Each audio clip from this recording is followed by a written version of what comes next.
Anda kembali bersama kami dalam Prime Time. Pemirsa, secara tegas Presiden Jokowi menegur kinerja beberapa kementerian dalam Kabinet Indonesia Maju.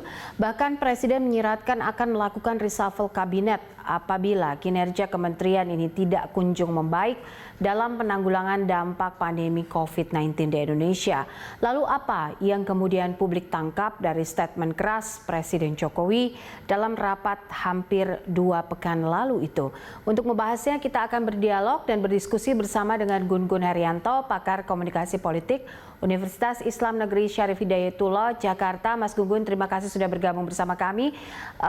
Kita tahu bahwa ini sepertinya Pak Jokowi sangat jengkel dengan pernyataannya yang tadi juga sempat kami tayangkan di layar kaca. Lalu apa sinyalemen politik yang Anda tangkap dari arahan Presiden yang cukup keras ini?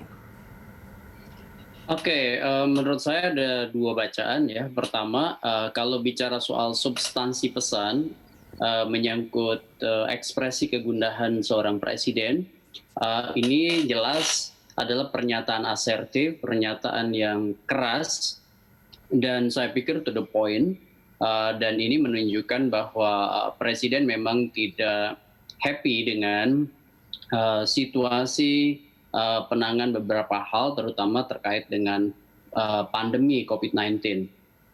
Dan tentu beberapa pos kementerian disebut secara eksplisit, misalnya seperti Kementerian Kesehatan, kemudian kementerian di bidang perekonomian, terutama Pak Jokowi sebut UMKM misalnya, kemudian juga Kementerian Sosial.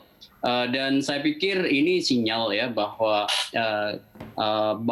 proses tata kelola pemerintahan, terutama Pak Jokowi di puncak hierarki otoritas, karena presiden bagaimanapun punya hak prerogatif. Oleh karena itu tentu rentang kontrol itu bisa dipastikan bahwa seluruh menteri itu harus bekerja sesuai dengan koridor dan arus utama yang dikehendaki oleh presiden. Itu yang pertama. Kemudian bacaan yang kedua adalah terkait dengan front stage, ya, panggung depan. Karena bagaimanapun Pak Jokowi sebagai presiden, terlepas dari otoritasnya dalam mengelola kabinet yang kemudian dipimpinnya, itu juga tentu berkejaran dengan kepercayaan publik, gitu ya. Mbak Popi tahu bahwa pandemi COVID-19 ini betul-betul menjadi ujian kepemimpinannya, sehingga bisa mengganggu citra dan reputasinya kalau kemudian Pak Presiden Jokowi tidak bisa mengoptimalkan kinerja terutama dalam penanganan COVID-19. Sehingga tentu butuh narasi bahwa presiden itu betul-betul serius gitu, dan itu kemudian bisa juga terbaca dari pernyataan yang digarisbawahi dengan titik tekan yang menurut saya tidak biasa, karena Jokowi itu biasanya high contact culture gitu ya, budaya kontak tinggi yang kalaupun marah itu biasanya dibungkus dengan narasi-narasi yang jauh lebih tidak to the point. Tetapi kemarahan itu menunjukkan bahwa dia sedang memang berupaya untuk meyakinkan juga ke publik, terlebih bahwa pesan ini kan bukan 1-2 hari ini, sudah beberapa hari yang lalu gitu ya. Artinya apa? Ada manajemen privasi komunikasi yang sudah dipertimbangkan bahwa ini juga layak untuk kemudian publik tahu bahwa presiden di backstage gitu, di panggung belakang, terutama dalam rapat internal kabinet, itu kemudian menekankan hal-hal yang memang seharusnya diterima, dirasakan, dan kemudian menjadi bagian dari harapan publik bahwa pemerintah itu bekerja untuk publik. Ya, Mas Gun Gun, banyak juga kalau kita lihat di media sosial orang-orang yang mengartikannya bahwa presiden saat ini sedang mengeluh begitu ketika misalnya ada problem soal COVID atau pandemi COVID-19 ini, kemudian ketika Pak Presiden bilang bahwa akan terfikirkan untuk mereshuffle begitu, tapi ada juga tudingan-tudingan tentang apa yang dikatakan oleh Pak Presiden ini terkesannya mengeluh. Benarkah demikian atau memang ini adalah sebuah komunikasi politik yang memang jujur dari seorang kepala negara untuk rakyatnya yang 267 juta ini? Saya tidak terlalu jelas suara Mbak Popi, tapi menangkap secara terputus-putus bahwa gini, bagaimanapun memang Presiden Jokowi itu tentu harus memastikan dalam matrik kebutuhan gitu ya periode kedua ini, karena ini adalah periode terakhirnya.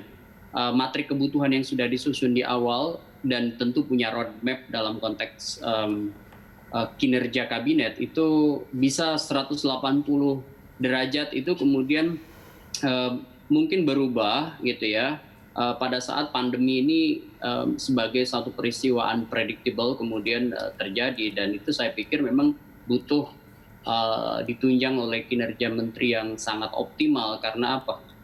Banyak misalnya seperti alokasi anggaran yang kemudian mungkin berubah penempatannya, kemudian juga prioritas, termasuk juga pertumbuhan ekonomi yang saya pikir juga harus dievaluasi karena pasti tidak akan lagi sesuai. Kemudian juga problem sosial, politik, seperti misalnya penyelenggaraan pilkada yang mundur ke bulan Desember, kemudian juga pengangguran PHK yang tiba-tiba kemudian meledak begitu. Dan itu saya pikir problem-problem sosial, ekonomi, politik, bahkan menurut saya budaya yang itu mungkin menyebabkan krisis multidimensi pada saat pandemi berlangsung dan pasti juga setelahnya. Maka kemudian Pak Jokowi betul-betul harus melakukan CFR, Conclusion Finding Recommendations, dan salah satu kemudian outputnya menurut saya adalah evaluasi kinerja menteri, terutama menteri-menteri yang terhubung dengan proses penanganan COVID-19. Maksud saya gini, logik dari sebuah narasi pemerintah hari ini yang ditunggu oleh masyarakat adalah hadirnya negara, dalam konteks ini adalah pemerintah, dalam proses yang mungkin dirasakan keseharian di masyarakat, sulitnya masyarakat saat ini, kemudian misalnya secara ekonomi maupun secara sosial, dan ini menurut saya memang memerlukan langkah-langkah yang tidak biasa begitu. Jadi kalau misalnya ada beberapa pos kementerian yang dianggap mungkin kinerjanya buruk, itu menurut saya sudah pada tempatnya, sudah sangat layak dan sudah sesuai dengan momentumnya jika kemudian Pak Jokowi juga mengevaluasi beberapa nama menteri atau beberapa pos kementerian yang mungkin mau di-reshuffle gitu. Karena apa?